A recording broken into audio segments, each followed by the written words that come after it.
Uma coisa muito importante que a gente bate muito em cima, né, para você operacional é a qualidade desse equipamento. Então, existem hoje no mercado, como eu falei, vários equipamentos similares, ou como o pessoal atualmente chama de fake, né? Então a gente pede para tomar cuidado, porque acompanhe o vídeo a seguir. Olha só o que acontece em grande parte das vezes. Então ali vocês estão vendo um manequim, né? E aí foi aplicado esse torniquete fake, que não tem um padrão de qualidade, né? E aí durante a aplicação, o local mais comum de arrebentar, vocês vão ver aí no vídeo, o operacional está apertando e não consegue sucesso na oclusão arterial. E no final, devido à necessidade de tração para ocluir esse vaso, o local onde normalmente arrebenta, que é a fivela. Tome cuidado com o seu equipamento, com a qualidade do seu equipamento. Esse equipamento tem que ter uma aprovação, tem que ser avaliado, ver se realmente ele funciona. Por quê? Imagina você lá, né, de repente ferido, sangrando, estressado, trocou tiro, sabe que pode morrer e você está lá colocando o equipamento, apertou, e aí a hora que você viu que estava controlando o rajetum, arrebenta a fivela. E aí você sabe, né? Falei ali anteriormente, vou apresentar lá na frente. Se você entrar em choque, você tem 90% de chance de morrer. Os trabalhos mostraram, né? Então é importante você ter um equipamento de qualidade, testado, com garantia e tudo mais, e um equipamento de proteção de uso individual. Então tem que ser o seu equipamento, para você. Assim como você tem a sua pistola, assim como você tem a sua lanterna, o seu equipamento tático, você tem que ter o seu torniquete em boas condições de emprego, caso você venha necessitar. Silvestre, eu não acredito, Silvestre, não acontece, eu vou comprar 2 torniquete fake, porque o torniquete é muito caro, eu prefiro ter 2. Então, vamos mostrar uma ocorrência, um relato de uma ocorrência real para os senhores. Acompanhe esse áudio.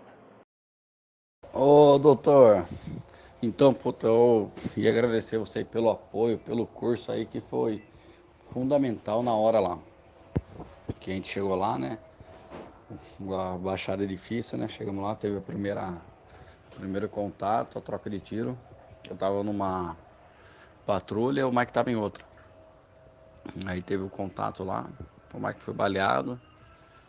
Aí minha patrulha se aproximou da dele, né? Aí no momento ele tava com um torniquete. Só que o torniquete, eu acho que era a situação de aquele torniquete Paraguai, né? Que é importante de material bom, né? Aí eu fui lá, fiz aquele... Coloquei o dedo pra ver o quanto tava apertado o torniquete. Tava muito solto. Aí eu comecei a apertar ele. Aí acabou estourando o torniquete. Com que o policial tava. Aí nesse momento eu já peguei o meu, que era o da CAT, né? Aí já coloquei o meu torniquete nele. Aí isso já pedi um apoio da viatura, né? Já tava encostando. E o que eu fiz, doutor, foi tudo que aprendi no curso. Até a hora que eu cheguei lá, todos os procedimentos, parecia a importância do treinamento, né? Eu até comentei com a equipe depois. O exercício que a gente fez no curso foi tudo que a gente fez lá na hora. Aí pegamos o policial, como colocar na viatura, usamos a técnica que você mostrou no curso lá. Então foi muito bom para nós lá isso aí. Eu até fiquei de agradecer, eu ia ligar para você ontem, eu mandar mensagem. Só que devido à operação, acabei chegando tarde em casa, tava cansado, né? Mas agradecer a vocês. E muito obrigado mesmo. A gente vai fazer um documento lá no GAT lá também sobre isso, né? Sobre a ocorrência, tudo que aconteceu. Fazer uma síntese mesmo. Eu mando pra você, ver o que você acha que está bom ou não. Pra gente fazer junto e mostrar, né, a importância de que salvou a vida de um policial. E o policial mesmo falou isso. Pô, a quantia de sangue que ele perdeu lá na hora, perdeu muito sangue. Muito sangue mesmo. Na hora que cheguei lá, ele tava quase apagando já. E chegou no hospital. O pessoal falou, se não tivesse o torniquete, ele teria morrido. Falou que é normal acontecer com alguns policiais lá, que chega com ferimento na perna, braço, e entra em choque e não consegue voltar depois. Doutor, muito obrigado mesmo pelo apoio do senhor no curso lá e obrigado porque eu só consegui ajudar o policial por causa do senhor. O que o senhor fez por nós lá e ajudou no curso foi o que eu fiz na hora. Eu não acredito. talvez agora sim. Então, você viu um relato de um policial, como nós, uma situação operacional, onde o colega foi baleado, e aí precisou pegar o equipamento dele e colocar um parceiro, porque equipamento de baixa qualidade, na hora que o parceiro mais precisou, o equipamento falhou. E aí imagine a situação, você não ter um parceiro que tenha um tourniquet ou não ter um equipamento adequado. Então, sua vida vale muito mais que um equipamento desse. Não tem preço. Então, invista em bons equipamentos. Cuidados na aplicação desse tourniquet. Relembrando, então, primeiro, né, no atendimento sob confronto armado, eu posso aplicar o tourniquet sobre o fardamento. Mas cuidado, caneta, né, brevet, celular no bolso, né, na calça aqui embaixo, né, porta-carregador, cuidado porque pode atrapalhar essa aplicação do tourniquet. Nós já vimos que tem que apertar até parar a hemorragia, isso é importante, lembre-se do tourniquet venoso, né, às vezes pode causar até mais sangramento do que já estava sangrando, então é importante. Depois, evitar colocar sobre articulações, então joelho, ombro, cotovelo, né? Existem proeminências ósseas, estruturas ósseas que vão impedir que ele funcione adequadamente. Se você dobrar o membro, ele perde a sua efetividade, então não deve ser utilizado em articulações. Falei do celular, falei da carteira, falei da caneta, mas porta-carregador, alguns policiais utilizam braçal, né? Couro de perna, então tudo isso pode dificultar a aplicação do tourniquet, não coloque o tourniquet sobre esses equipamentos. Erros que nós devemos evitar ao usar um tourniquet, senão não vai funcionar adequadamente. Então, primeiro, não tem indicação. Lembra do dedinho cortado lá que eu encontrei na pessoa que caiu na rua porque cortou o dedo, enfim, sangramentos mínimos ou num ambiente controlado, não devo usar esse equipamento. Colocar muito próximo do foco de hemorragia. Eu não posso colocar em cima do orifício do disparo, porque a artéria, se lesada, ela retrai. E se eu colocar em cima, pode ser que eu não pegue esse vaso e o tourniquet não funcione adequadamente. Por isso, aquele critério de 5 a 7 centímetros acima, de 3 a 4 dedos. Então, assim você consegue pegar esse vaso que pode ter retraído e ter mais chance de controle de hemorragias. Coloquei o tourniquet, né? Eu vou ficar, nesse primeiro momento, mexendo nele. Não, no primeiro momento a gente não vai mexer nesse tourniquet. Ou se eu estou muito próximo do hospital, da unidade hospitalar, também não vou mexer nesse equipamento, principalmente se ele tem sinais de choque. Nós vamos abordar isso lá na frente, dar mais artefatos para você poder mexer nesse tourniquet, mas não é nesse primeiro momento, atendimento sob confronto armado. Vamos dar mais esses subsídios aos senhores, quando a gente estiver lá na área amarela, realizando atendimento na área amarela. Aí vai ter um momento que eu até posso mexer nesse equipamento, mas tem alguns critérios. Então, por enquanto, a gente não vai mexer nesse equipamento. Não apertar o suficiente, lembra o tourniquet venoso, tem que eliminar o pulso distal. Chegou para você alguém com um tourniquet, a primeira coisa que você vai fazer é justamente checar se ele está controlando a hemorragia ou não. Quem tem 2 tem 1, quem tem 1 tem nenhum, certo? Então, se você tem um tourniquet, você, em média, pelos trabalhos médicos, tem a chance de controlar até 83% dos sangramentos. Então, quem tem 2 tem 1, quem tem 1 não tem nenhum. Então, tenha um segundo equipamento. Esperar demais para colocar o tourniquet. Lembra que eu falei a situação operacional? Quanto antes você colocar esse equipamento, antes você vai controlar a hemorragia, mais difícil ele vai entrar em choque, menos chance de morrer ele tem. Então, esse equipamento deve ser utilizado assim que eu pensei, olhei com o sangramento, pensei no tourniquet, coloque esse equipamento, eu devia ter colocado nessa situação do atendimento sob confronto armado. Antigamente, existia a lenda de que você tinha que afrouxar esse tourniquet periodicamente, cada 5 minutos, cada 10 minutos, para não juntar impurezas no membro e tudo mais. Hoje nós sabemos que não adianta fazer isso. Se você soltar esse tourniquet aí cada 5, 10 ou 15 minutos, o que pode acontecer é voltar o sangramento. Imagina um vaso, uma artéria que se rompeu. Se você soltar o tourniquet aqui, o sangue não vai passar da artéria que está rompida aqui mais próximo da sua raiz do membro para que está mais distante. Ele vai sair para fora, externamente. Como eu falei, se você perder sangue, se você entrar em estado de choque, aumenta a sua chance de morrer. Então, colocou o torniquete, nesse primeiro momento nós não vamos mexer e muito menos afrouxar ele, ok?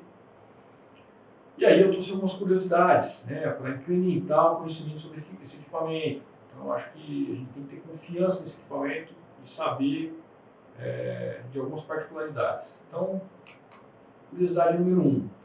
Esse equipamento tem prazo de validade? É uma pergunta muito frequente para a gente. Então, se a gente olhar lá no manual do fabricante, no representante aqui no nosso país, né, a gente vai identificar lá, validade. Se você mantiver ele nas condições que ele vem, dentro do saquinho, embaladinho, né, a temperatura adequada, ele tem prazo de validade indeterminado. Então, ele dura por muito tempo quando acondicionado da maneira adequada, ok? Indeterminado. Pode ficar lá. Então, é um equipamento que você, se tiver oportunidade, eu vou adquirir vários equipamentos para deixar aqui para o operacional, enfim. Você acondicionar ele bem acondicionado, a prazo de validade dele é indeterminado. Essa pergunta sempre vem para a gente, né? Posso reutilizar um torniquete? Pô, um torniquete é muito caro, eu vou utilizar, posso reutilizar? Vamos lá, presta atenção na pergunta. Posso reutilizar? Posso. Olha só o trabalho que nós levantamos, nós achamos.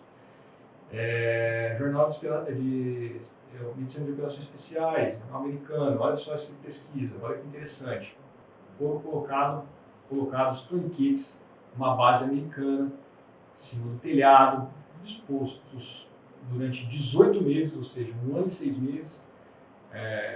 Foi em San Antônio, quem conhece lá nos Estados Unidos sabe que é uma área mais desértica, que faz muito frio quando é frio, faz calor quando é calor, enfim, passa por vários intempéries ali naquela localização. Então, deixaram, né, esses torniquetes, vamos colocar assim, ao relento, né, por 1 ano e 6 meses, e depois pegaram o controle, ou seja, torniquetes novos, completamente novos, zerinhos, né, e fizeram testes, pegaram os mesmos aplicadores e fizeram a aplicação. Torniquetes novos versus, né, contra, vamos colocar assim, torniquetes que foram deixados sob intempéries durante 1 ano e 6 meses. E adivinhe o resultado. Olha lá. Resultado: danos maiores, né? Óbvio, né? Um pouquinho mais no torniquete no grupo que ficou lá nos intempéries.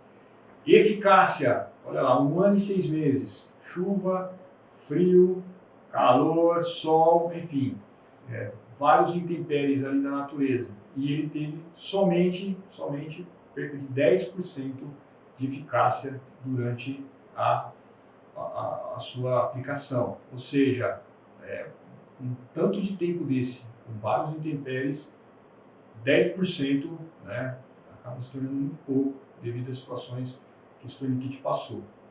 E sobrevivência em vítimas, né? A gente viu lá que cai um pouquinho também, né, mas não foi tão significante. Ou seja, né, isso aqui responde o seguinte: posso reutilizar? Poder, você tem indícios ali, né, que ele dura, que ele aguenta, né? Agora, responde uma pergunta muito clara, muito frequente para a gente também. Quanto tempo meu torniquete pode ficar ali no meu equipamento, exposto? O meu porta ele é fechado, o meu porta é aberto, enfim. O trabalho desse a gente consegue ver que o torniquete ele dura muito tempo. Mesmo sob os intempéries, o máximo que pode acontecer é você perder 10% da sua eficácia. Então, é um equipamento bastante confiável, tá? Então, você pode utilizar, tem uma grande duração lá no seu equipamento. Pode deixar ele lá que ele vai funcionar bem, sabendo que você pode perder no máximo 10%. Aí a pergunta, né, mas Silvestre, mas e se eu reesterilizar esse torniquete? Olha só o trabalho que os caras fizeram. Jornal de Medicina de Operações Especiais, olha lá que trabalho que a gente achou. Eles colocaram torniquetes, né, no forno a 54,4 graus Celsius por 91 dias. E pegaram torniquetes novos, tiraram o saquinho e compararam. Adivinha qual foi a resposta? Qual foi a diferença? Adivinha? Não houve diferença nenhuma. Os dois torniquetes funcionaram da mesma forma. Ou seja, a pergunta, né, posso reutilizar? Aqui tudo indica sim. Né? Aqui tudo indica sim. Agora, olha colocação. Devo reutilizar? Aí é que é o problema. Se você pegar o manual do fabricante, as instruções de uso, tá escrito lá, ó, a reutilização desse dispositivo descartável pode apresentar riscos de infecções. Então, elimine os equipamentos usados. Ou seja, posso, teoricamente ali, né, pelas circunstâncias daqueles dois trabalhos, teoricamente ele funcionaria. Né? Agora, devo? Então tá aí a resposta. A resposta é essa daí. Ok? Acho interessante porque é uma pergunta frequente, né, e a gente assim consegue esclarecer essa pergunta do operacional. Então, ficam as colocações aí.